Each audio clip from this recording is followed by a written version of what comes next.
नमस्ते मित्रों, good evening. स्वागत है सभी का मैया पाठशाला के इस डिजिटल प्लेटफॉर्म पर। मैं सुरेश राव आप सभी का हार्दिक स्वागत करता हूं। सभी विद्वान जो यूपी मैया पाठशाला से जुड़े हुए हैं और इसके साथ साथ में हमारे मैया पाठशाला परिवार से जितने भी विद्वान जुड़े हुए हैं सभी का स्वागत है। Good evening. इंडिया हिस्ट्री और इंडिया हिस्ट्री के अंतर्गत अपन 1857 की क्रांति पढ़ेंगे। 1857 की क्रांति भाग 1 अपना कंप्लीट हो चुका है और उसके बाद आज अपन भाग 2 के बारे में अध्ययन करेंगे। जितने भी विद्वान हैं वो सभी एक बार इस कक्षा को सैर जरूर कीजिएगा। सभी का स्वागत है मैया पाठशाला की इस डिजिटल प्लेटफॉर्म पर। इंडिया हिस्ट्री की कक्षा है, मॉडर्न आधुनिक भारत का इतिहास पढ़ेंगे अपन और उसी के अंतर्गत 1857 की क्रांति भाग 2 के बारे में अपन अध्ययन करेंगे। कक्षा में स्टार्ट कर रहा हूं मित्रों। देखिए 1857 की क्रांति के बारे में पढ़ेंगे अपन और पहला प्रश्न है आपके सामने। 1857 के स्वतंत्रता विद्रोह के दौरान प्रश्न पूछा गया है कि 1857 के जो क्रांति हो रही है उस विद्रोह के दौरान अंग्रेजों के विरुद्ध जिहाद का नारा है वो किसने दिया। प्रश्न बहुत अच्छा है। अंग्रेजों के विरुद्ध मेरे साथ साथ सभी विद्वान हैं वो इस प्रश्न के आंसर भी देते जाएंगे, ठीक है। 1857 की क्रांति के दौरान अंग्रेजों के खिलाफ जिहाद का नारा किसने दिया था। तो जिहाद मतलब धर्म युद्ध होता है। जिहाद का शाब्दिक अर्थ होता है धर्म युद्ध और धर्म युद्ध का नारा किसने दिया था मित्रों बताइए। जिहाद मतलब धर्म युद्ध है और धर्म युद्ध का नारा है वो किसके द्वारा दिया गया। धर्म युद्ध का नारा क्या मौलवी अहमदुल्ला शाह के द्वारा दिया गया, क्या मौलवी एहसान उल्लाह के द्वारा दिया गया, क्या मौलवी बरकत उल्लाह के द्वारा दिया गया या मौलवी कुदरत अली के द्वारा दिया गया। बताइए। देखें 1857 की क्रांति के दौरान जिहाद का नारा है वो किसके द्वारा दिया गया। तो ये अपन सबको बताया कि मौलवी अहमदुल्ला शाह। मौलवी अहमदुल्ला शाह है, इन्होंने ये नारा दिया था। इनको कहा जाता है डंका शाह। डंका शाह के नाम से भी जाना जाता है। इन्हीं को कहा जाता है नगाड़ा शाह। नगाड़ा शाह के नाम से भी इनको जाना जाता है। ध्यान रखिएगा स्वयं को अवध का बादशाह कहते थे। अवध का बादशाह कहा करते थे, ठीक है। और इन्होंने अंग्रेजों के खिलाफ जिहाद का नारा दिया था मित्रों। मौलवी अहमदुल्ला शाह के द्वारा अंग्रेजों के खिलाफ जिहाद का नारा दिया गया था। मौलवी अहमदुल्ला से आपको याद रखिएगा ब्रिटिश सरकार ने इनके ऊपर, ब्रिटिश सरकार है उन्होंने इनके ऊपर 50,000 रुपये का इनाम घोषित किया था। 50,000 रुपये का इनाम है वो इनके ऊपर घोषित किया था। मौलवी अहमदुल्ला है, कहा जाता है कि पवैया के कोई जागीरदार थे और उनकी वजह से कहते हैं कि धोखे से इनको गिरफ्तार कर लिया जाता है और उसी वजह से कहते हैं कि बाद में अंग्रेज है वो इनको फांसी दे देते हैं। मान लीजिए मित्रों दो तरीके से प्रश्न पूछे जाते हैं। ब्रिटिश सरकार के द्वारा 1857 की क्रांति के दौरान 50,000 रुपये का इनाम किसके ऊपर रखा गया था। तो 50,000 रुपये का इनाम है वो मौलवी अहमदुल्ला के ऊपर घोषित किया गया था। अगर पूछ ले 1 लाख रुपए का इनाम किसके ऊपर घोषित किया गया था तो नाना साहब के ऊपर 1 लाख रुपए का इनाम है वो घोषित किया गया था, ठीक है। तो राइट आंसर हो जाएगा अपने मौलवी अहमदुल्ला और इन्होंने ही अंग्रेजों के खिलाफ जिहाद का नारा दिया था। अंग्रेज इनसे बहुत डरते थे, ठीक है। ये पालकी के अंदर चलते थे, पालकी लेकर के चलते थे। इनको डंका शाह या नगाड़ा शाह के नाम से भी जानते हैं। अवध का बादशाह स्वयं को ये कहते थे। इनको सच्चा देशभक्त है वो ब्रिटिश अधिकारियों के द्वारा कहा गया था। इनको सच्चा देशभक्त है इस नाम से भी इनको संबोधित किया गया था, ठीक है। तो पहला प्रश्न अपने क्लियर हो जाता है। महारानी लक्ष्मीबाई की जन्मस्थली। यूपी मैया पाठशाला पर जितने भी विद्वान जुड़ रहे हैं उन सभी का स्वागत है और निश्चित रूप से 1857 की क्रांति के अंदर यूपी के जितने भी क्रांतिकारी है उनका बहुत बड़ा योगदान रहा है ना। तो महारानी लक्ष्मीबाई की जन्मस्थली के बारे में पूछा गया है। क्या आगरा में इनका जन्म हुआ था, क्या वाराणसी में इनका जन्म हुआ था, क्या झांसी में इनका जन्म हुआ था या वृंदावन में जन्म हुआ था। तो अपन सबको बताया कि रानी लक्ष्मीबाई है, इनको कहा जाता है महल परी। इनको महल परी के नाम से भी जाना जाता है। और रानी लक्ष्मीबाई है, ध्यान रखिएगा मित्रों, इनके बचपन का नाम बताया जाता है मनु या मणिकर्णिका। मणिकर्णिका नाम भी इनका मिलता है। नाना साहब हैं, उनको इन्होंने बचपन में राखी बांधी थी और इसी वजह से नाना साहब ने इनको छबीली बहन नाम दिया था। छबीली बहन नाम किसके द्वारा दिया गया था। तो ये नाम दिया गया था नाना साहब के द्वारा, क्योंकि नाना साहब को इन्होंने बचपन के अंदर राखी बांधी थी और इसी वजह से कहते हैं कि नाना साहब ने इनको छबीली बहन है वो नाम दिया था। इसके बाद आगे बढ़िए, जन्म कब हुआ था। तो जनरली अपने को पढ़ाया जाता है कि 1835 में इनका जन्म हुआ था। और इनका जन्म कहाँ हुआ था। तो इनका जन्म हुआ था वाराणसी के अंदर। कहाँ जन्म हुआ था। वाराणसी के अंदर इनका जन्म हुआ था, वाराणसी। इन्होंने अंग्रेजों के खिलाफ 4 जून 1857 को झांसी में इन्होंने की थी क्रांति। झांसी में अंग्रेजों के खिलाफ की थी इन्होंने क्रांति, अंग्रेजों के खिलाफ क्रांति की इन्होंने शुरुआत की थी, खिलाफ क्रांति की थी। यहां एक नारा फेमस हुआ था, ध्यान रखिएगा, क्रांति के दौरान झांसी में एक नारा फेमस हुआ था, खल्क खुदा का, खल्क खुदा का और मुल्क बादशाह का, और मुल्क बादशाह का, मुल्क बादशाह का। ध्यान रखिएगा, इस नारे का संबंध कहां से है? तो इस नारे का संबंध झांसी से रहा है। कहां से रहा है? झांसी से। तो राइट आंसर हो जाएगा बी, झांसी की रानी लक्ष्मीबाई है। इनका जन्म कहां हुआ था? तो इनका जन्म हुआ था वाराणसी के अंदर। कहां जन्म हुआ है इनका? वाराणसी में इनका जन्म हुआ है। ध्यान रखिएगा, झांसी के अंदर इन्होंने अंग्रेजों के खिलाफ 4 जून 1857 को क्रांति की थी। रानी लक्ष्मीबाई, जब यहां पे जनरल हयूरोज आ जाता है और वो झांसी पर अधिकार कर लेता है, तो उसके बाद कहा जाता है कि रानी लक्ष्मीबाई है वो ग्वालियर चली गई थी, कालपी होते हुए ग्वालियर चले गए थे। और ग्वालियर दुर्ग के पास में कहते हैं कि जनरल हयूरोज से लड़ते हुए, जनरल हयूरोज से लड़ते हुए 17 जून 1858 को ग्वालियर दुर्ग के पास में ये वीर गति को प्राप्त होते हैं। और उसी दौरान इनके शव को देख करके जनरल हयूरोज ने कहा था कि यहां सोए हुए क्रांतिकारियों में ये अकेली महिला मर्द है। ये स्टेटमेंट जनरल हयूरोज का आया था, उस समय आया था जब झांसी की रानी लक्ष्मीबाई है वो हयूरोज से लड़ते हुए वीर गति को प्राप्त हो जाती है। इन्हें महल परी के नाम से जाना जाता है। मनु या मणिकर्णिका इनका मूल नाम था। वाराणसी में 1835 में इनका जन्म हुआ था। छबीली बहन के नाम से कौन जानते थे? तो नाना साहब जानते थे इनको, छबीली बहन कहा करते थे नाना साहब। अंग्रेजों के खिलाफ 4 जून 1857 को झांसी में इन्होंने क्रांति की थी। ध्यान रखिएगा, खल्क खुदा का और मुल्क बादशाह का। अगर पूछ ले कि झांसी का ब्रिटिश भारत में विलय कब हुआ था, तो झांसी का ब्रिटिश भारत के अंदर विलय 1853 के अंदर लॉर्ड डलहौजी के द्वारा किया गया था। 1853 में लॉर्ड डलहौजी के द्वारा, लॉर्ड डलहौजी द्वारा झांसी का विलय कर लिया गया। झांसी का ब्रिटिश भारत के अंदर विलय कर लिया जाता है। क्लियर है? आगे बढ़िए मित्रों, अगले प्रश्न की ओर चलिए। अगला प्रश्न है 1857 के विद्रोह का किस उर्दू कवि ने देखा था? उस उर्दू कवि का नाम बताइए जिसने 1857 के विद्रोह को देखा था। 1857 की क्रांति का जो क्रांति हो रही है उसको किस उर्दू कवि ने देखा था? तो ध्यान रखिएगा, ये उर्दू कवि कहाँ उपस्थित था उस समय? तो ये उर्दू कवि है वो दिल्ली के अंदर उपस्थित था। कहाँ उपस्थित था? दिल्ली में उपस्थित था। और दिल्ली के अंदर वो उर्दू कवि कौन था? तो मिर्जा गालिब। मिर्जा गालिब है वो दिल्ली के अंदर उपस्थित है। और इन्होंने कहा था उस समय कि पता नहीं मुझे और कितना नरसंहार देखना पड़ेगा। तो ये प्रश्न कई बार एग्जाम में पूछा गया है कि 1857 की क्रांति के दौरान दिल्ली के अंदर कौन सा उर्दू कवि उपस्थित था? तो याद रखिएगा, मिर्जा गालिब है वो उस समय उपस्थित था।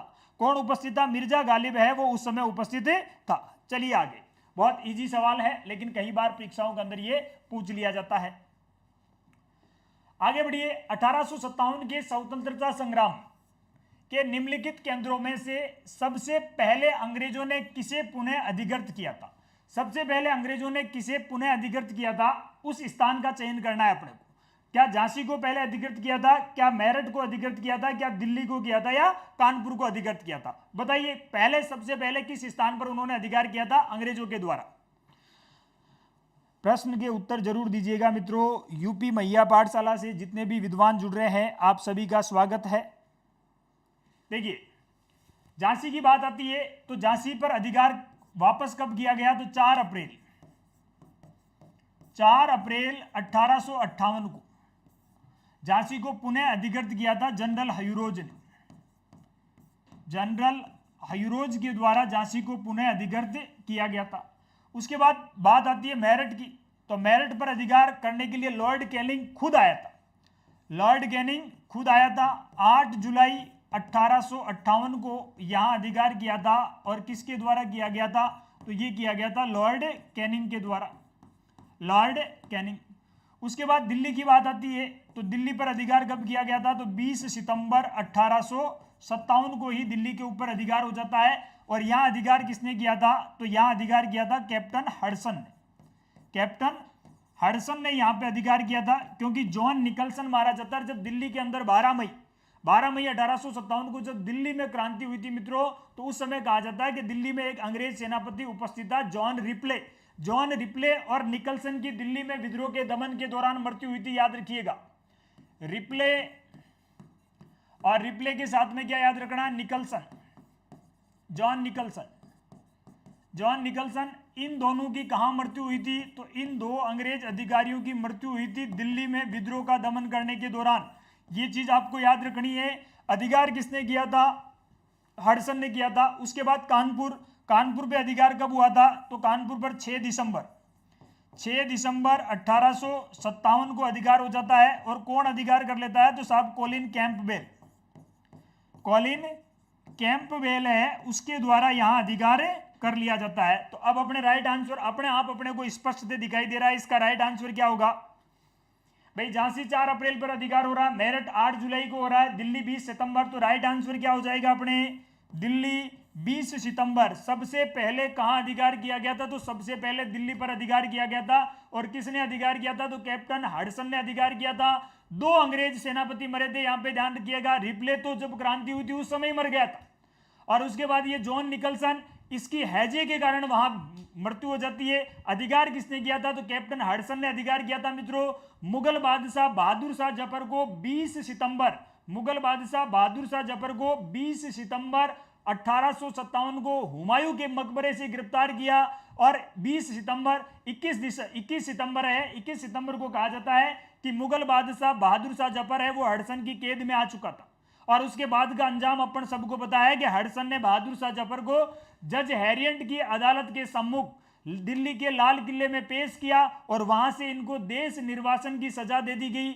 बहादुर शाह जफर ये भारत का अंतिम मुगल बादशाह माना जाता है। और कहते हैं कि इन्होंने अपने जीवन का अंतिम समय एक निर्वासित व्यक्ति के रूप में बिताया था। रंगून के अंदर इनकी मृत्यु हो जाती है 1862 को, और वहीं पर इनको दफनाया गया था। तो ये वो मुगल बादशाह है जिनके बारे में कहा जाता है कि खुद भले ही शायर थे। जी नमस्ते प्रमोद कुमार जी, स्वागत है आपका। ये वो मुगल बादशाह है जिनके बारे में कहा जाता है कि इनकी मृत्यु रंगून में हुई थी। इनको दफनाने के लिए अपने हिंदुस्तान की जमीन भी नसीब नहीं हुई थी, वहीं पर इनको दफनाया गया था। और उनकी कब्र के ऊपर लिखा हुआ है कि जफर कितना बदनसीब है कि 2 गज जमीन भी नसीब नहीं हुई दफन के लिए कुएं यार की। तो ये मुगल बादशाह बहादुर शाह जफर से।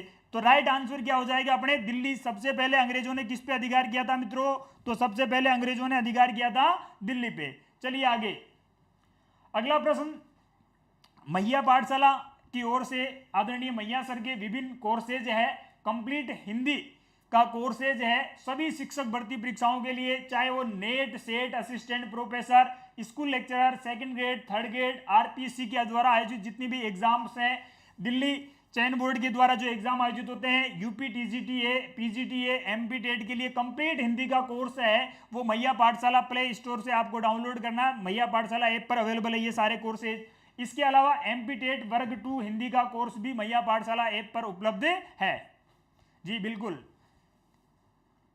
जफर इतना बदनसीब था कि 2 गज जमीन भी नसीब नहीं हुई थी कुएं यार की। बिल्कुल सत्य बात है ये किशन वर्मा जी। अगले प्रश्न की ओर चलिए। निम्नलिखित अंग्रेज सैन्य अफसरों में से कौन बहादुर शाह के 2 बेटों की हत्या का जिम्मेदार था, ये तो मैंने अभी बताया आपको। इसका तो आंसर है वो मैं आपसे अपेक्षित करता हूं कि इस प्रश्न का उत्तर जरूर दीजिएगा। प्रश्न पूछा गया है कि कौन सा अंग्रेज अधिकारी है जो 2 मुगल बादशाह बहादुर शाह जफर के 2 पुत्रों मिर्जा मुगल और एक तो था मिर्जा मुगल और एक था मिर्जा खिज्र सुल्तान। ध्यान रखिएगा, मुगल बादशाह बहादुर शाह जफर, बहादुर शाह के 2 पुत्र, एक पुत्र का नाम था मिर्जा मुगल,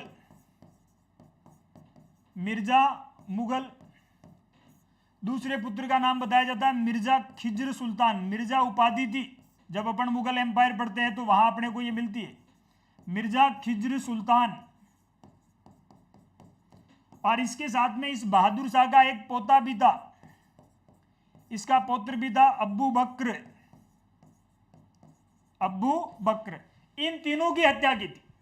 इन तीनों की हत्या है वो किस अंग्रेज अधिकारी के द्वारा की गई थी, तो राइट आंसर मैंने अभी आपको बताया था कि दिल्ली पे अधिकार किसने किया था, तो साहब दिल्ली पे अधिकार जनरल हडसन ने किया था, या कैप्टन हडसन है उसने दिल्ली पर अधिकार किया था। और दिल्ली पर अधिकार करने के बाद मुगल बादशाह को गिरफ्तार किया। और उसके बाद कहते हैं कि जफर के पुत्र जफर के पुत्र मिर्जा मुगल और मिर्जा खिज्र सुल्तान है, और इसका एक पुत्र था अबू बकर।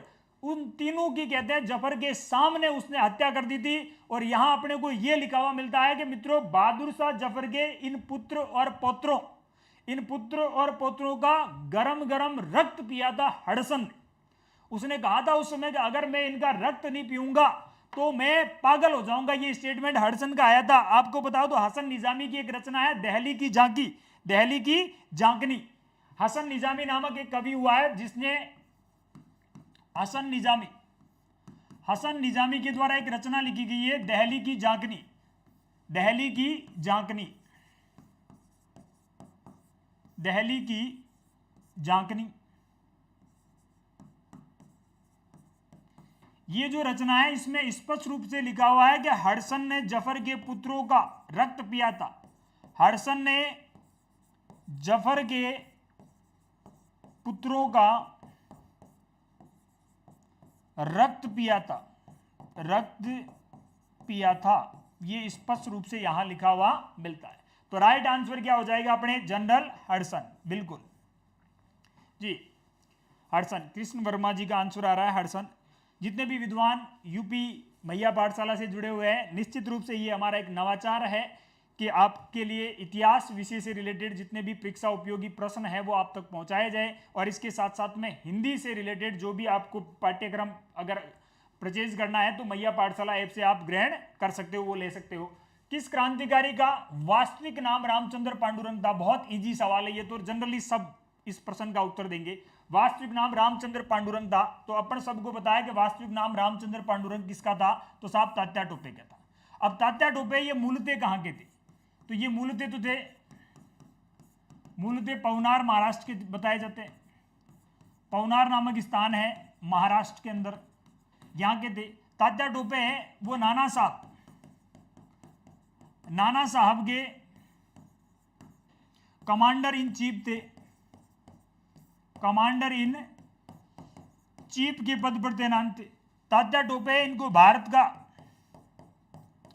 का इटली का गैरीबोल्डी कहा जाता है, इटली का गैरीबोल्डी कहा जाता है, गैरीबोल्डी कहा जाता है। जब नाना साहब पराजित हो जाते हैं तो उसके बाद तात्या टोपे आए थे झांसी, ग्वालियर के आसपास के बेल्ट में रानी लक्ष्मीबाई की मदद की थी।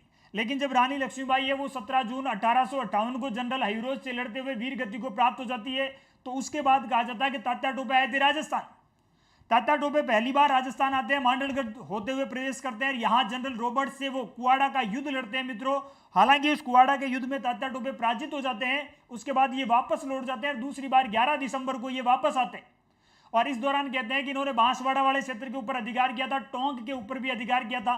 और ये जानकारी अपन जब राजस्थान हिस्ट्री पढ़ते हैं तो ये जानकारी लिखी हुई मिलती है कि तात्या टोपे ने राजस्थान की जैसलमेर रियासत को छोड़ करके लगभग सारी रियासतों में भ्रमण किया था, और इस उम्मीद में भ्रमण किया था कि स्थानीय रियासती शासक है वो अंग्रेजों के खिलाफ तात्या टोपे की मदद करेंगे।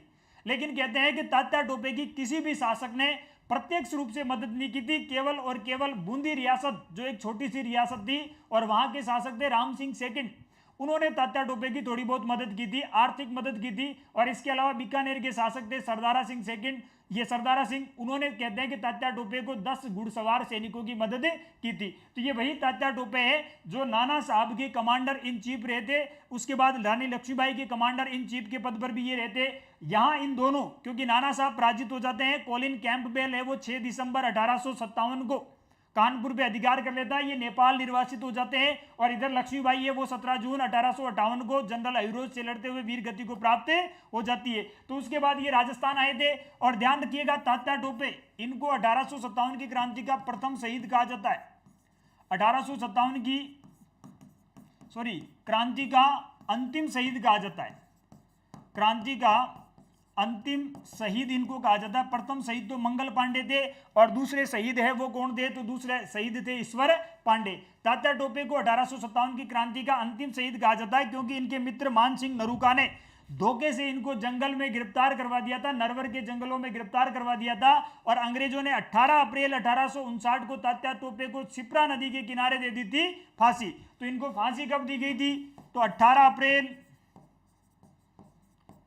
18 अप्रैल 1859 को दी गई थी इनको फांसी। कहाँ दी गई थी? तो शिप्रा नदी के तट के ऊपर, शिप्रा नदी के पास। और शिप्रा नदी है वो जनरली अपने कहाँ पड़ती है? तो मध्य प्रदेश में। तो आगे बढ़िए, एक तरफ सूची 1 दे रखी है और दूसरी तरफ सूची 2, इन दोनों को सम्मिलित करना है मित्रों। एक तरफ क्रांतिकारी दे रखे हैं और दूसरी तरफ इन क्रांतिकारियों का अंजाम क्या हुआ था वो दे रखा था। ठीक है, देखिए जी, प्रमोद कुमार जी नमस्ते। प्रश्न का उत्तर जरूर देते रहिए मित्रों।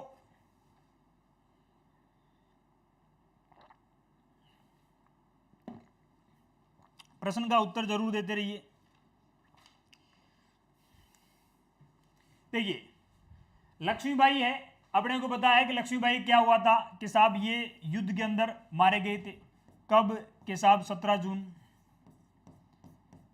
जून 1857 ईस्वी को। कहाँ? तो ग्वालियर दुर्ग के पास, ग्वालियर दुर्ग के पास जनरल हयूरोज से लड़ते हुए, जनरल हयूरोज से लड़ते हुए वीर गति को प्राप्त हुए थे। उसके बाद तात्या टोपे, तो इनको क्या दी गई? तो गिरफ्तारी के बाद इनको फांसी दी गई थी। और कब दी गई थी? तो अभी अपन ने चर्चा की है कि इनको 18 अप्रैल को दे दी गई थी फांसी, 18 अप्रैल 1859 को।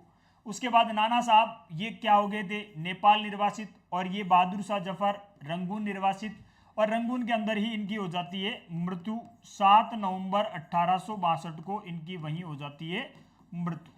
तो ऑप्शन सारे के सारे अपने क्लियर हो जाते हैं। अब देखिए, सही सुमेलित देखा जाए तो ए के अंदर 4 आना चाहिए, ए के अंदर 4 3 में आ रहा था, इसका मतलब ये गलत हो जाएगा। तात्या टोपे के अंदर 3 आना चाहिए, बी के अंदर 3 आना चाहिए, यहाँ भी बी में 3 है, यहाँ भी बी में 3 है, इसका मतलब यहाँ बी में 3 नहीं है तो ये कट गया। उसके बाद सी के अंदर 2 होना चाहिए, सी के अंदर 2 यहाँ आ रहा है लेकिन यहाँ सी के अंदर आ रहा है 1, तो राइट आंसर क्या हो जाएगा अपने? बी।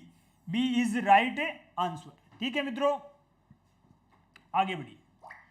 अंग्रेज राजपूत राज्यों में 1857 के विद्रोह को दबाने में सफल रहे थे। बहुत अच्छा प्रश्न है। जब भी अपन हिस्ट्री पढ़ते हैं, 1857 की क्रांति पढ़ते हैं, तो कहीं ना कहीं ऐसे प्रश्न उत्पन्न हो जाते हैं कि यार ऐसा क्यों हुआ था राजस्थान के अंदर, क्यों हुआ था राजपूताना के अंदर, ऐसा क्यों ऐसे रियासती शासकों ने व्यवहार किया था, ऐसे प्रश्न है वो खड़े हो जाते हैं। ठीक है, हालांकि हो सकता है कि उस समय की स्थितियां उनके लिए ऐसी थी कि अंग्रेजों का सपोर्ट करना पड़ा था उन्हें।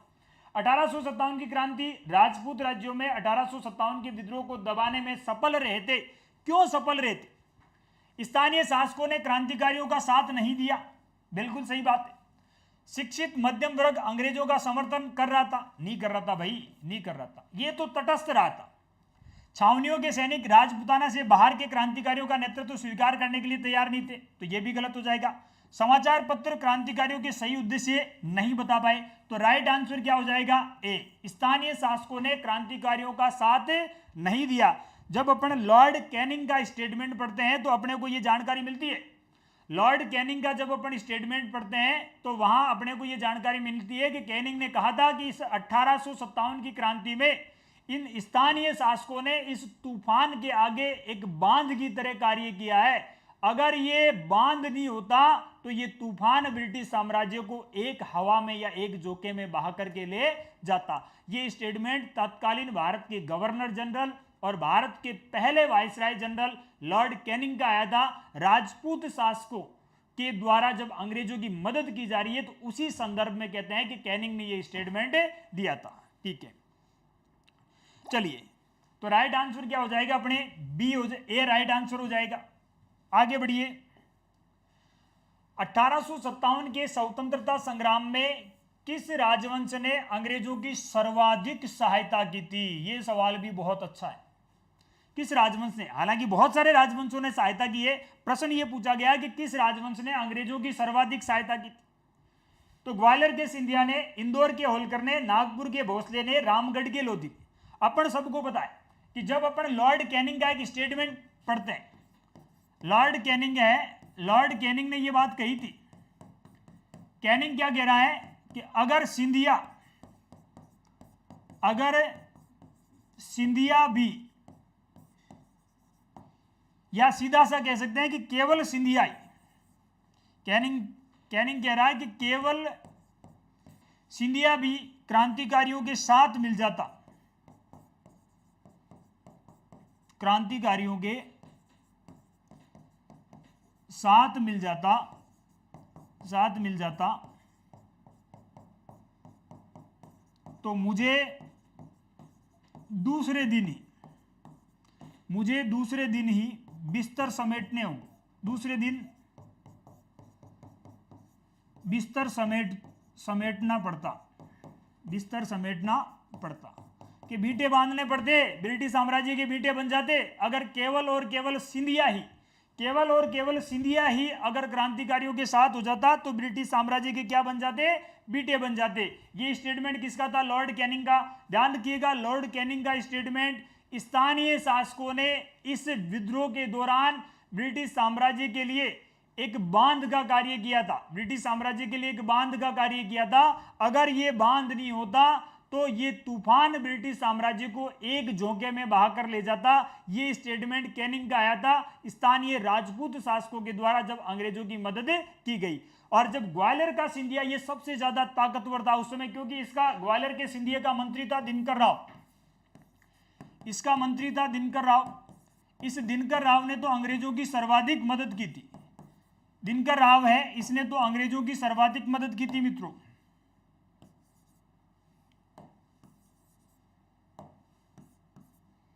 मंत्री है इनके दिनकर राव,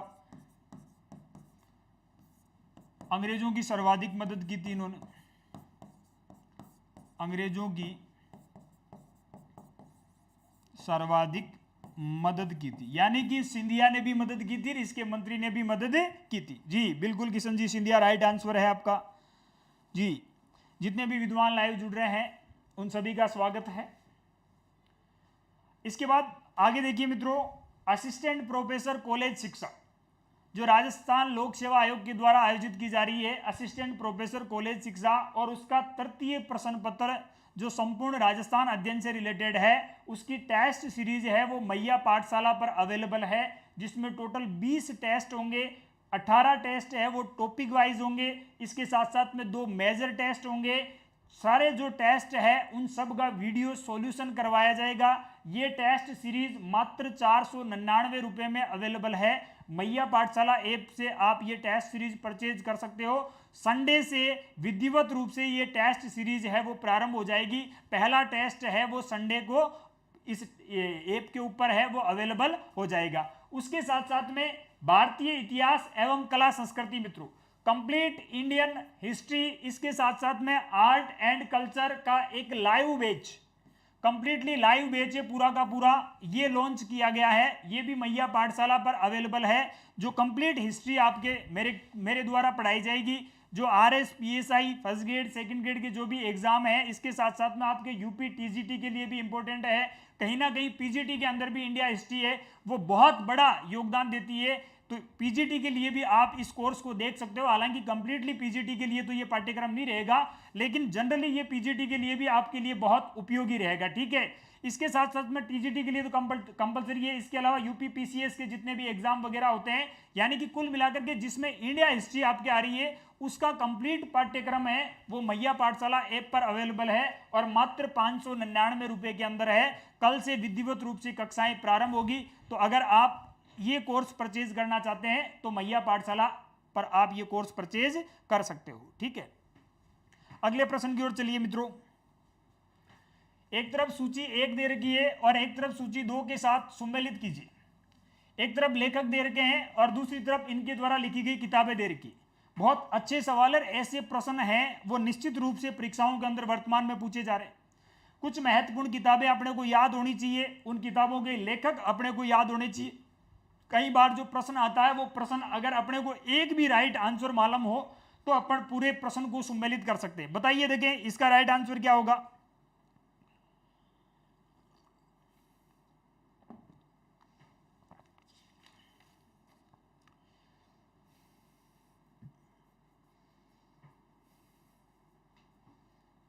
देखिए, सबसे पहले दे रखा अशोक मेहता।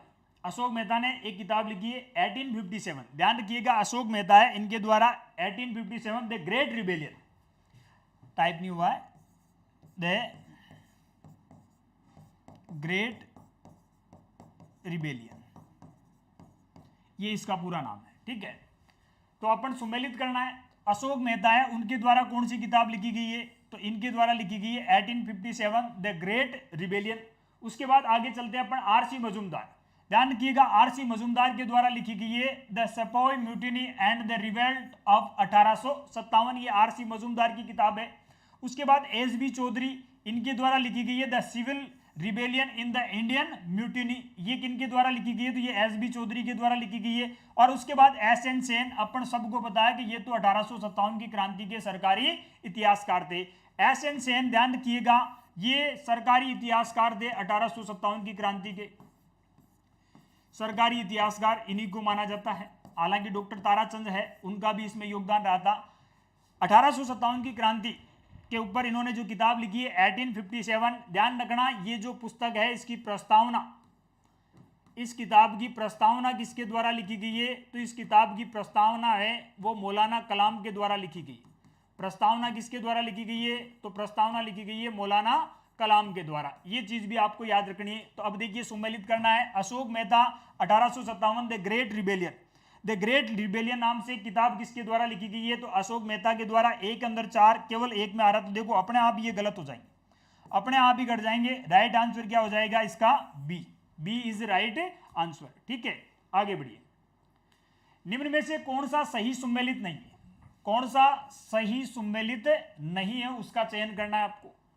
अवध इन रिवोल्ट नाम से किताब है वो किसके द्वारा लिखी गई, तो रुद्रांश मुखर्जी के द्वारा लिखी गई है क्या। The pageant of arms, the peasant of arms के नाम से किताब है वो किसके द्वारा लिखी गई है, क्या एरिक स्टोक के द्वारा लिखी गई है। द राज ऑफ रानी किताब मीना भार्गव ने लिखी है क्या। The last Mughal William Dalrymple के द्वारा लिखी गई है क्या। कौन सा सुमेलित नहीं है बताइए। देखिए ये तो बहुत अच्छे लेवल के प्रश्न है मित्रों, पीसीएस एग्जाम के अंदर, पीजीटी एग्जाम के अंदर, टीजीटी एग्जाम के अंदर, फर्स्ट ग्रेड जो राजस्थान में आयोजित हो रहा है उसके लिए, सेकंड ग्रेड के जो एग्जाम आयोजित हो रहे हैं, आरएस के जो एग्जाम, पीएसआई के एग्जाम हो रहे हैं, उनमें इस प्रकार के सवाल है वो अपने को दिखाई देते।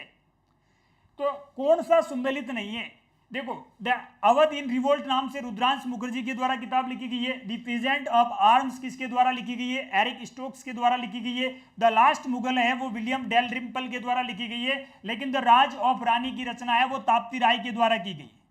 ये किसके द्वारा की गई है, तो ये ताप्ती रॉय के द्वारा ये रचना लिखी गई है, ताप्ती रॉय ने लिखी है। मीना भार्गव के द्वारा ये रचना नहीं लिखी गई है, ये चीज भी आपको याद रखनी है। ठीक है, चलिए उसके बाद आगे बढ़ते हैं अपन, यानी कि इसका राइट आंसर हो जाएगा अपने सी, सी है वो राइट होगा। ठीक है, निम्नलिखित में से किसने यंग इंडिया में, पहली चीज तो याद रखो यंग इंडिया के बारे में लिखा हुआ है। यंग इंडिया में लिखा कि 1857 की क्रांति है वो राजनीतिक तथा राष्ट्रीय दोनों थी। बहुत अच्छा स्टेटमेंट है। यंग इंडिया के अंदर लिखा गया है, प्रश्न पूछा गया है कि निम्नलिखित में से यंग इंडिया में ये किसने लिखा कि 1857 की क्रांति है वो राजनीतिक तथा राष्ट्रीय दोनों है। क्या महात्मा गांधी ने कहा, क्या लाला लाजपत राय ने कहा, क्या सरदार पटेल ने कहा, या सुभाष चंद्र बोस ने कहा। किसके द्वारा कहा गया है कि 1857 की क्रांति है वो राजनीतिक तथा राष्ट्रीय दोनों थी। ये स्टेटमेंट किसका आता है, तो जनरली माइंड में चलता है कि यार यंग इंडिया शब्द आ रहा है, इसका मतलब या तो महात्मा गांधी होना चाहिए या लाला लाजपत राय होना चाहिए। ध्यान रखिएगा इस प्रश्न का राइट आंसर क्या होगा, लाला लाजपत राय। किसके द्वारा कहा गया था, लाला लाजपत राय ने कहा था। लाला लाजपत राय ये कह रहे हैं स्पष्ट रूप से, ये कह रहे हैं कि 1857 की विजय, 1857 की विजय अंग्रेजों की कूटनीतिक विजय थी। अंग्रेजों की क्या थी, कूटनीतिक विजय थी, कूटनीतिक विजय थी, सैन्य विजय नहीं थी, सैन्य विजय नहीं थी। ये बात किसके द्वारा की गई है, तो ये बात कही गई है लाला लाजपत राय। अच्छी तरीके से याद रखिएगा, लाला लाजपत राय के द्वारा ये स्टेटमेंट दिया गया है। इन्होंने 19वीं शताब्दी का प्रथम भारतीय राजनीतिक आंदोलन की संज्ञा दी थी? 19वीं शताब्दी का प्रथम भारतीय राजनीतिक आंदोलन कहा था इसको। 19वीं शताब्दी का प्रथम भारतीय राजनीतिक आंदोलन की संज्ञा दी थी। राजनीतिक आंदोलन किसको कहा था? तो ये भी याद रखना, 1857 की क्रांति को ही इन्होंने ये कहा था। ठीक है, चलिए आगे। जी नमस्कार अनुराधा जी, स्वागत है आपका। यूपी मैया पाठशाला पे स्वागत है आपका, है ना जी। इसके बाद मैया पाठशाला पे जितने भी कोर्सेज है, first grade second grade combo course available है, कंप्लीट इंडिया जीके का कोर्स अवेलेबल है, प्रथम श्रेणी हिंदी का कोर्स अवेलेबल है, इसके साथ साथ में सेकंड ग्रेड हिंदी का कोर्स अवेलेबल है, और आदरणीय मैया सर के माध्यम से ही ये हिंदी के सारे कोर्सेज है, आदरणीय मैया सर के द्वारा ही पढ़ाया जाता है आपको। इसके साथ साथ में कंप्लीट इंडिया जीके, और उसके साथ साथ में असिस्टेंट प्रोफेसर के थर्ड पेपर की जो टेस्ट सीरीज अभी लॉन्च की गई है वो मैया पाठशाला ऐप पर उपलब्ध है, और इसके साथ साथ में भारतीय कला इतिहास संस्कृति का कंप्लीट लाइव बैच है वो मैया पाठशाला पर उपलब्ध है। आप जितने भी एग्जाम आयोजित होते हैं, चाहे वो पीजीटी का हो, चाहे टीजीटी वगैरह हो, या इसके अलावा डीएसएसबी के एग्जाम है, केवीएस के एग्जाम है, राजस्थान में आयोजित होने वाले विभिन्न प्रकार के एग्जाम है, जिसमें इंडिया हिस्ट्री है, आपके कंप्लीट इंडिया हिस्ट्री है वो पढ़ाई जाएगी। एनसीईआरटी और आरबीसी की पाठ्य पुस्तकों के साथ साथ में हिंदी ग्रंथ अकादमी की मानक पुस्तकें हैं, उनको इसमें इंक्लूड किया गया है, और उसके साथ साथ में प्रत्येक टॉपिक के बाद में आपको संबंधित टॉपिक से रिलेटेड महत्वपूर्ण प्रश्नोत्तरी है वो भी उपलब्ध करवाई जाएगी। ठीक है, आगे बढ़िए। किसने 1857 के विद्रोह को सभ्यता एवं बर्बरता के बीच युद्ध कहा था? बताइए, क्या जेम्स आउटरम ने कहा, क्या सर जॉन के ने कहा, सर जॉन लॉरेंस ने कहा, या टीआर हॉम्स ने कहा था? किसने कहा था बताइए। देखिए,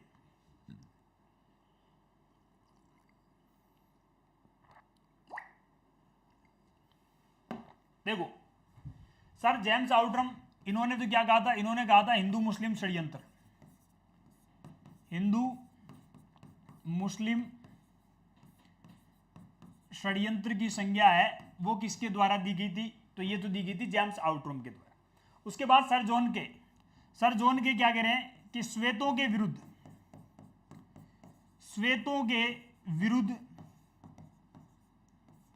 कालों का विद्रोह, यानी कि गोरे लोगों के खिलाफ काले लोगों का विद्रोह, ये जॉन के ने कहा। सर जॉन लॉरेंस और उसके बाद टीआर हॉम्स। बताइए, जेम्स आउटरम है उनके द्वारा तो कहा गया हिंदू मुस्लिम षड्यंत्र, सर जॉन के है उनके द्वारा कहा गया श्वेतों के विरुद्ध कालों का विद्रोह। उसके साथ साथ में सर जॉन लॉरेंस, इन्होंने क्या कहा? तो इन्होंने कहा पूर्णतया सैनिक विद्रोह की संज्ञा दी कि 1857 की क्रांति है वो पूर्णतः क्या है? तो ये पूर्णतः सैनिक विद्रोह है, पूर्णतः सैनिक विद्रोह की संज्ञा दी। तो राइट आंसर क्या हो जाएगा अपने? टीआर हॉम्स है, इनके द्वारा 1857 की क्रांति को क्या नाम दिया गया? सभ्यता और बर्बरता के बीच विद्रोह। इन्होंने अपने आप को सभ्य माना, सभ्यता और बर्बरता के बीच में विद्रोह की संज्ञा है वो किसके द्वारा दी गई थी? तो जेम्स आउटरम के द्वारा, टीआर हॉम्स के द्वारा, सभ्यता और बर्बरता। ठीक है, तो यहां चार चीजें क्लियर होती है आपके। चार चीजें कौन कौन सी? जेम्स आउटरम ने क्या कहा था कि ये हिंदू मुस्लिम षड्यंत्र है। जॉन के क्या कह रहे हैं कि श्वेतों के विरुद्ध कालों का विद्रोह है। सर जॉन लॉरेंस के कह रहा है कि 1857 की क्रांति है वो पूर्णतः एक सैनिक विद्रोह है। उसके साथ साथ में टीआर होम्स क्या कह रहे हैं कि सभ्यता और बर्बरता के बीच संघर्ष है। सभ्यता और बर्बरता के बीच संघर्ष किसने बताया? तो ये टीआर होम्स के द्वारा बताया गया। ठीक है, आगे बढ़िए।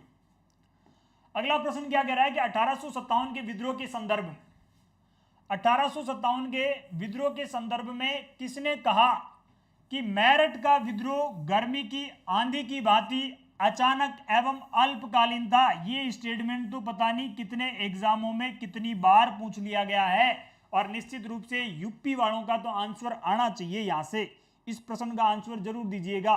किसने कहा था कि मेरठ का विद्रोह है वो गर्मी की आंधी की भांति अचानक और अल्पकालीन था? कौन थे वो? ये वही व्यक्ति है जिनके बारे में अभी अपन ने चर्चा की थी, जिसने 1857 की क्रांति का सरकारी इतिहास लिखा है मित्रों। और वो व्यक्ति कौन है? तो एस एन सेन है। इनके द्वारा बुक लिखी गई थी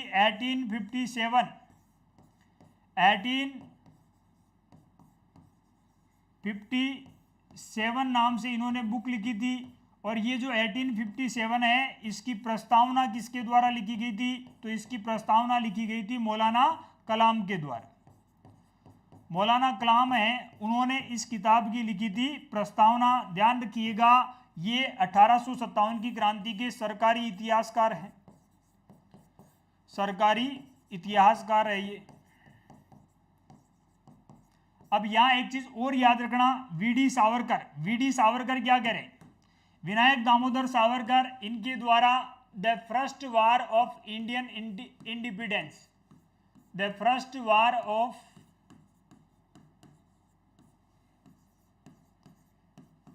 इंडियन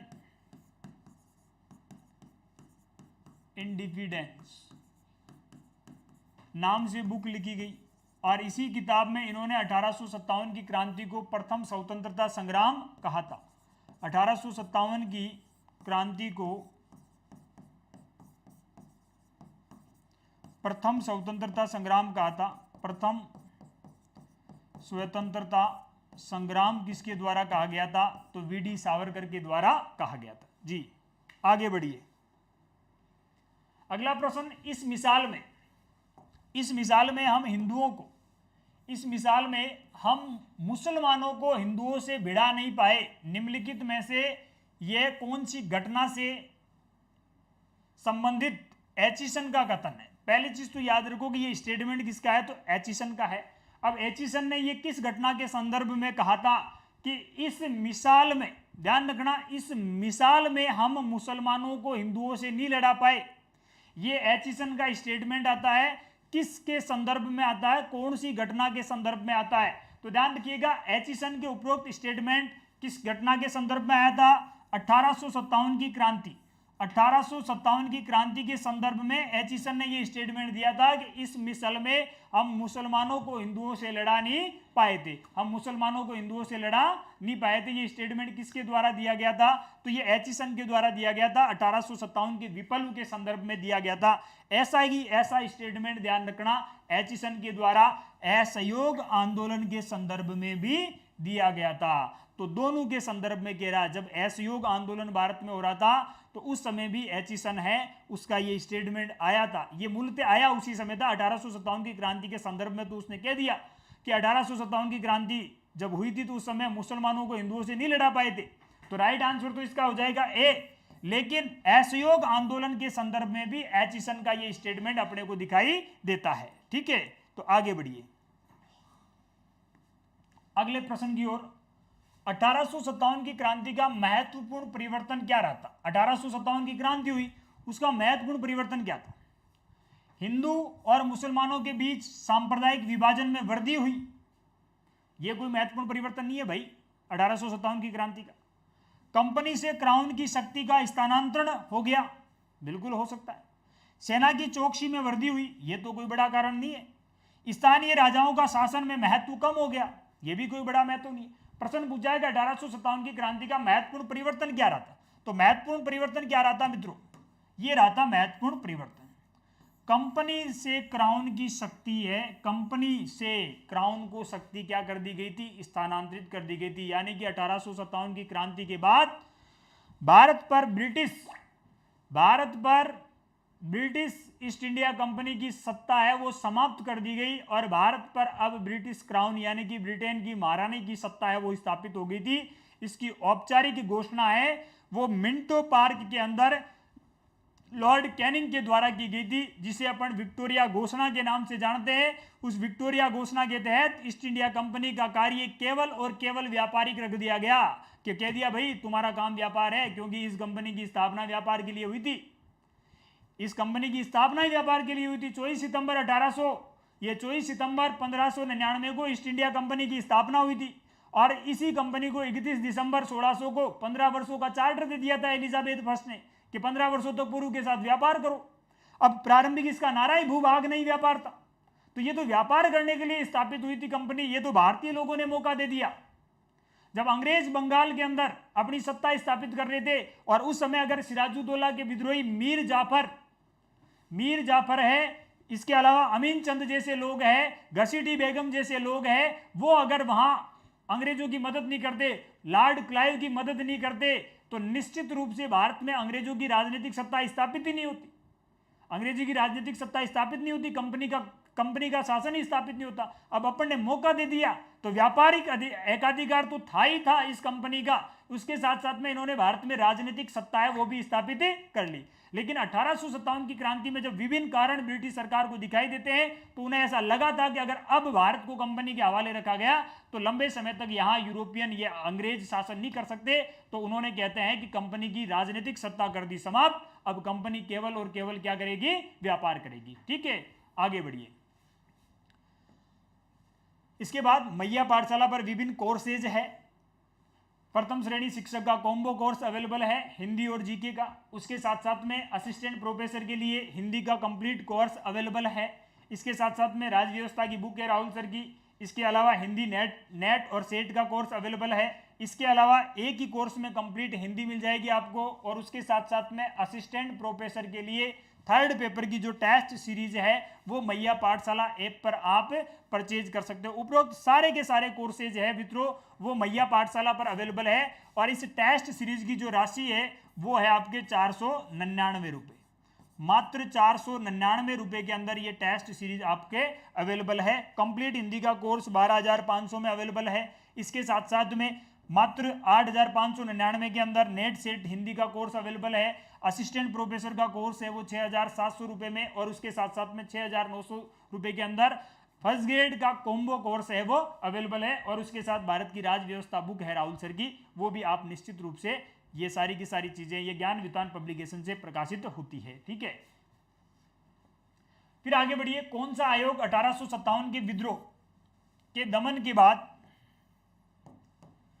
भारतीय फौजों के नव संगठन से संबंधित था? बताओ भैया, 1857 की क्रांति हुई ना, तो अंग्रेज एक चीज तो समझ गए थे, अंग्रेज एक चीज तो समझ गए थे कि यहां तो ये क्रांति है वो अलग अलग टाइम पे हुई थी। अगर निर्धारित तिथि 31 मई 1857 को क्रांति हो जाती तो निश्चित रूप से अंग्रेजों को 1857 में अपने बीटे बांध करके रवाना होना पड़ता था। ये तो क्रांति अलग अलग समय में हो गई, और इसी दौरान स्थानीय शासक वो अंग्रेजों की मदद कर रहे थे। क्रांति अलग अलग समय प्रारंभ हुई, तो कहीं ना कहीं अंग्रेजों को मौका मिल गया कि उस क्रांति को वो आराम से दबा पाए। लेकिन वहां उन्होंने ये विश्लेषण कर लिया कि यहां अगर इस क्रांति के दौरान ये संगठित रूप से एक साथ क्रांति कर देते तो सबसे बड़ी गलती क्या थी कि उस समय की जो ब्रिटिश सेना थी मित्रों, उस ब्रिटिश सेना के अंदर उस समय जो ब्रिटिश सेना थी उसमें सबसे ज्यादा भारतीयों की संख्या थी। अंग्रेजों ने डिसीजन लिया कि अगर आने वाले समय में क्रांतियां होती है तो अगर यहां भारतीयों की संख्या ज्यादा रहेगी ना तो अपने लिए समस्या खड़ी हो जाएगी। तो उन्होंने ब्रिटिश सेना का पुनर्गठन करने के लिए 1861 में पील आयोग का गठन कर दिया था। पील आयोग, ध्यान रखिएगा, कौन सा आयोग? पील आयोग 1861। इसी आयोग की सिफारिश के आधार पर जो भारतीय ब्रिटिश सेना थी उसमें यूरोपियनों की संख्या बढ़ाई गई और भारतीयों की संख्या कम की गई। यूरोपियनों की संख्या बढ़ाई गई थी और भारतीयों की संख्या कम की गई थी। पील आयोग है 1861 में, इसी की रिपोर्ट के आधार पर सेना में यूरोपियनों की संख्या बढ़ाई गई थी,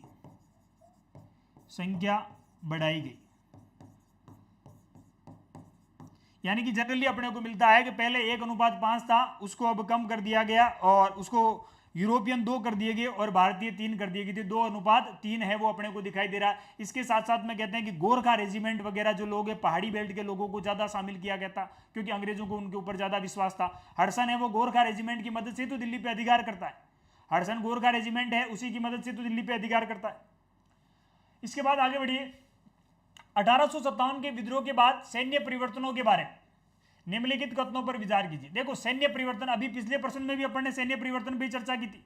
कौन कौन से परिवर्तन हुए थे? बंगाल, मद्रास और बॉम्बे की सेनाओं में भारतीय घटक है वो धीरे धीरे कम किए गए। ये मैंने अभी कहा था कि भारतीय सैनिकों की संख्या कम की गई थी अंग्रेजों के मुकाबले, अंग्रेजों की बढ़ाई गई थी, भारतीयों की कम की गई थी। तो इसका मतलब ये तो राइट है। भर्ती के आधार को अवध और बिहार से राजपुताना की ओर स्थानांतरित किया गया। झूठी बात है भाई, राजपुताना की ओर तो आए नहीं थे, राजपुताना की ओर से तो आए नहीं थे।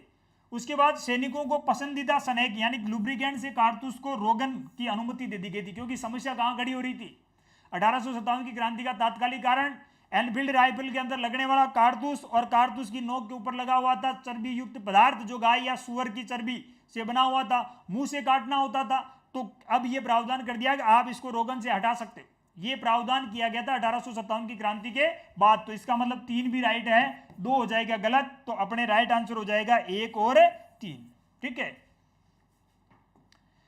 अपने पुत्र के स्थान पर दूसरे उत्तराधिकारी को गोद लेने के अधिकार को पुनः स्थापित किया गया था। देखो बहुत अच्छा सवाल। जनरली यही पढ़ा गया है कि लॉर्ड कैनिंग के द्वारा इलाहाबाद दरबार लगाया जाता है, तो उस दरबार में यह घोषणा कर दी गई थी कि ब्रिटिश सरकार है वो भारतीय शासकों के निजी मामलों में हस्तक्षेप नहीं करेगी, देशी रियासतों के आंतरिक मामलों में हस्तक्षेप नहीं करेगी। देशी रियासतों के शासकों को पुत्र गोद लेने का अधिकार दिया गया।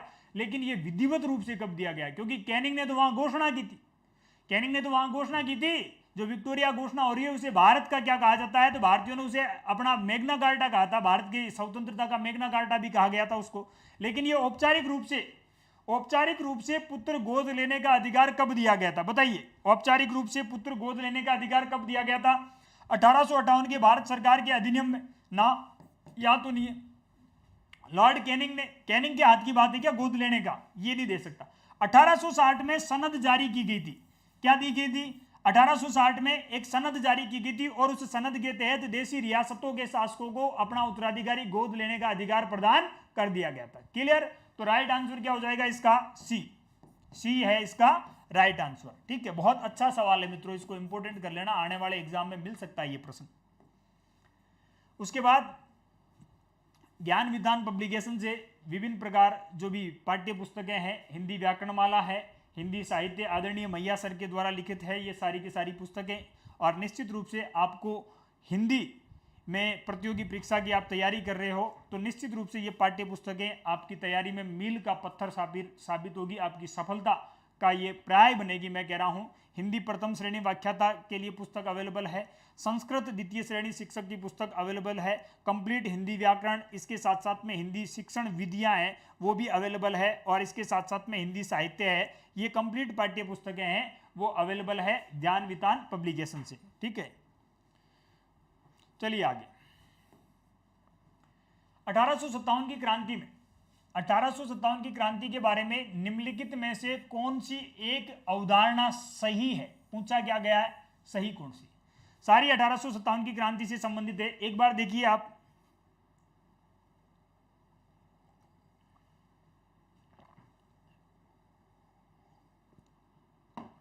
देखो भारतीय इतिहासकारों ने इसे भारतीय विद्रोह ना भाई, भारत में बैठ करके भारतीय लोगों के द्वारा किया गया विद्रोह थोड़ी कहेंगे अपन, झूठी बात है ये तो। ब्रिटिश इतिहासकारों ने इसे स्वाधीनता संग्राम कतई नहीं कहे।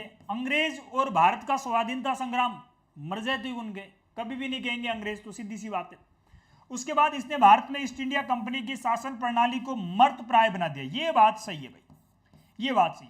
ये क्रांति भारत में प्रशासनिक तंत्र को सुधारने हेतु की गई ना, कतई नहीं है, कतई नहीं है। राइट आंसर क्या हो जाएगा? सी इज राइट आंसर। क्यों होगा? देखो भारतीय इतिहासकारों ने 1857 की क्रांति को भारतीय विद्रोह का रूप नहीं दिया था, नहीं दिया था कतई। अंग्रेज कतई भी इसको भारत का स्वतंत्रता संग्राम कह नहीं सकते।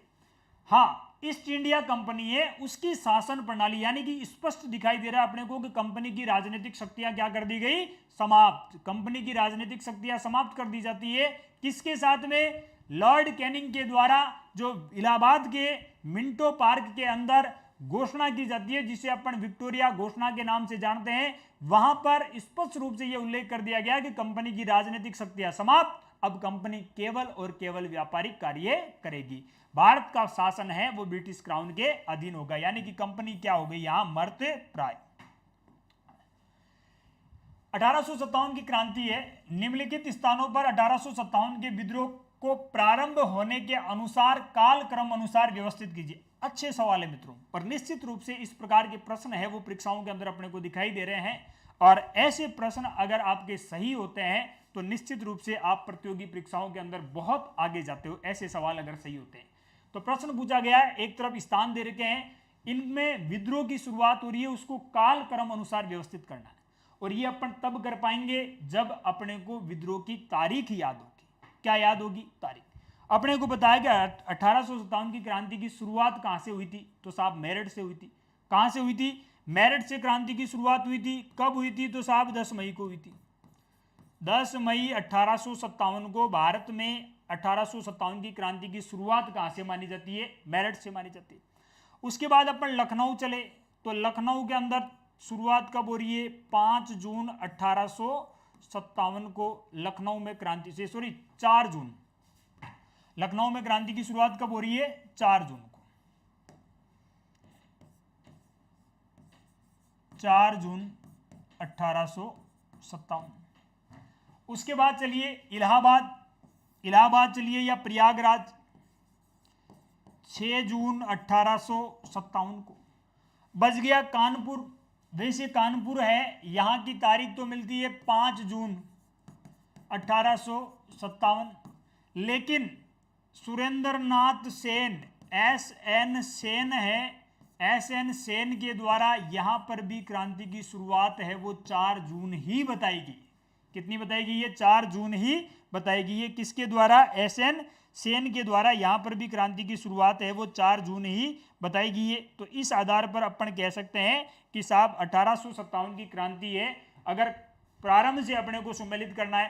देखो मेरठ में क्रांति किसने की थी, तो यहां पर कौन थे मेरठ के अंदर?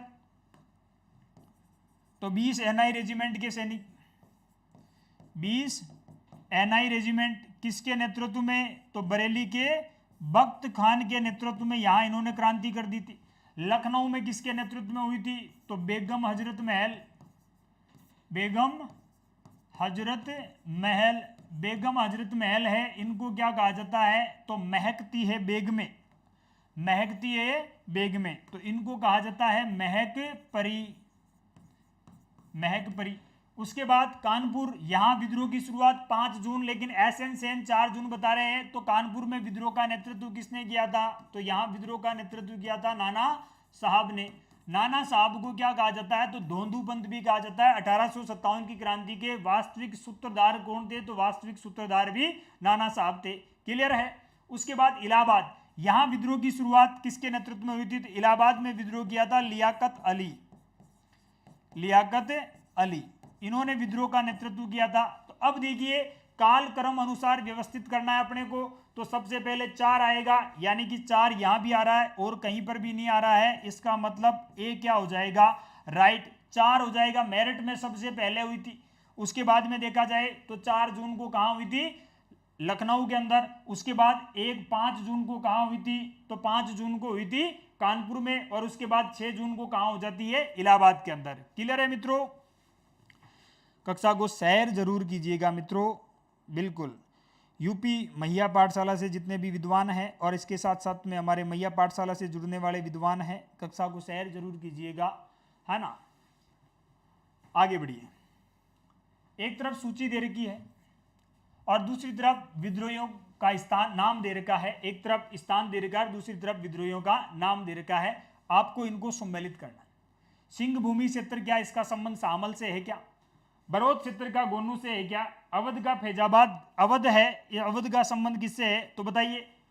मौलवी अहमदुल्ला से है क्या? फैजाबाद का संबंध ब्रिजिस कादिर से है क्या? देखो ये दो आपके लिए नए जरूर दिखते होंगे, लेकिन ये दो कहीं नए नहीं है। 1857 की क्रांति पढ़ते हैं तो ये दो तो सबको याद है। ये तो पहला ही प्रश्न था अपने मौलवी अहमदुल्ला, डंका सा, नकारा सा, अवध का बादशाह कहता था खुद को। जीबी मालेसन ने इसको सच्चा देशभक्त कहा था। ध्यान रखना, किसने कहा था? जीबी मालसन, जीबी मालसन है, इन्होंने इनको क्या कहा था? सच्चा देशभक्त कहा था, साचो देशभक्त। सच्चा देशभक्त किसको कहा था? मौलवी अहमदुल्ला को कहा था। जिहाद का नारा दिया था। तो फैजाबाद का कौन था? मौलवी अहमदुल्ला। बिरजिस कादिर, यही तो था बिरजिस कादिर। बेगम हजरत महल है, इन्होंने इसी को तो अपना उत्तराधिकारी घोषित, ये वाजिद अली शाह का उत्तराधिकारी घोषित किया था, और ये बेगम हजरत महल बन गई थी इसकी संरक्षक। बेगम हजरत महल है वो क्या बन गए थे? इसके संरक्षक। उसके बाद सिंह भूमि से संबंध किसका है? तो गोनू का। और बरोद से किसका संबंध है? तो शाहमल सा। राइट आंसर क्या हो जाएगा? एक के अंदर 2 आना चाहिए, एक के अंदर 2 यहां पे आ रहा है, यहां नहीं आ रहा है, इसका मतलब ये गलत है। यहां पर भी 4 आ रहा है, ये भी गलत है, और यहां पर भी 3 आ रहा है, ये भी गलत है। तो ए के अंदर 2 आ रहा है, बिल्कुल आ गया। बी के अंदर 1 आना चाहिए, आ गया साहब। सी के अंदर 4 आ गया साहब, और डी के अंदर 3, बिल्कुल। तो इसका मतलब ए इज राइट आंसर। ए क्या हो जाएगा? इसका राइट आंसर हो जाएगा। ठीक है, फिर आगे बढ़िए, अगले प्रश्न पे चर्चा करते हैं अपन। निम्नलिखित में से कौन सही सुमेलित नहीं है? कौन सा सही सुमेलित नहीं है? Karl Marx the first Indian war of independence, ये किताब है, ध्यान रखिएगा, इसका पूरा नाम भी लिख सकते हो आप। 1857 से 1859 तक, 1911 के अंदर ये कार्ल मार्क्स की मृत्यु के बाद प्रकाशित हुई थी, और बिल्कुल सत्य है ये तो बिल्कुल सत्य है मित्रों। उसके बाद जीबी माल्सन, इन्होंने history of Indian mutiny London 1880 में लिखी थी, ये बात भी सत्य है। Sir John William sepoy mutiny London 1877, और जे मैलियोड, इनके द्वारा the sepoy revolt a critical narrative London 1897, the sepoy revolt a critical narrative London 1897, ये भी सही है। तो इसका मतलब ये गलत है, से है वो क्या है? गलत है। ठीक है, इसके बाद अगला प्रश्न आपके सामने, एक तरफ सूची 1 दे रखी है, दूसरी तरफ सूची 2, यानी कि एक तरफ लेखक दे रखे हैं और दूसरी तरफ उन किताबों के नाम दे रखे हैं, और आपको इन्हें सम्मिलित करना है। बताइए, ऐसे सवाल परीक्षाओं के अंदर पूछे जा रहे हैं, ऐसे सवाल है वो परीक्षाओं के अंदर पूछे जा रहे हैं। एक तरफ एस बी चौधरी दे रखा है, तो एस बी चौधरी है, इनके द्वारा कौन सी किताब लिखी गई है? S B Chaudhary. S B Chaudhary के द्वारा लिखी गई है मित्रों the theories of the Indian mutiny. The theories of the Indian mutiny के लेखक कौन है? एस बी चौधरी है। उसके बाद में ए टी एम्ब्री, इनके द्वारा लिखा गया 1857 इन इंडिया। 1857 इन इंडिया के लेखक कौन है? ए टी एम्ब्री है। उसके बाद में पीसी जोशी के द्वारा कौन सी किताब लिखी गई? तो इन्होंने लिखा था रिबेलियन 1887। और इसके बाद एस एन सेन, इनके द्वारा कौन सी लिखी गई? 1857,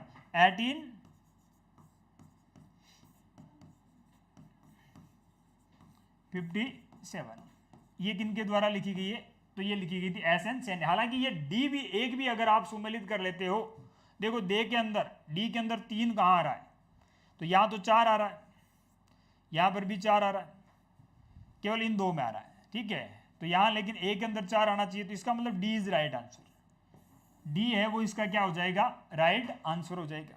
ये थी मित्रों 1857 की क्रांति से संबंधित महत्वपूर्ण परीक्षा उपयोगी प्रश्नोत्तरी। निश्चित रूप से जहां तक मुझे लगता है ये प्रश्नोत्तरी आपके लिए आने वाले एग्जाम में बहुत फायदेमंद रहेगी मित्रों। निश्चित रूप से ये फायदेमंद रहेगी। जितने भी विद्वान यूपी मैया पाठशाला से जुड़े हैं उन सभी से ये आग्रह रहेगा कि इस कक्षा को आप जितना ज़्यादा हो सके शेयर कीजिएगा और बने रहिए यूपी मैया पाठशाला के साथ। आप सभी का तहे दिल से स्वागत है। सभी मित्रों को शुभ रात्रि। 1857 की क्रांति से संबंधित जो परीक्षा उपयोगी प्रश्नोत्तरी है भाग 1 और भाग 2 है वो अपने कंप्लीट हो जाती है। उसके बाद अगली कक्षा में एक नए टॉपिक के साथ आपसे मुलाकात होगी। धन्यवाद, शुभ रात्रि।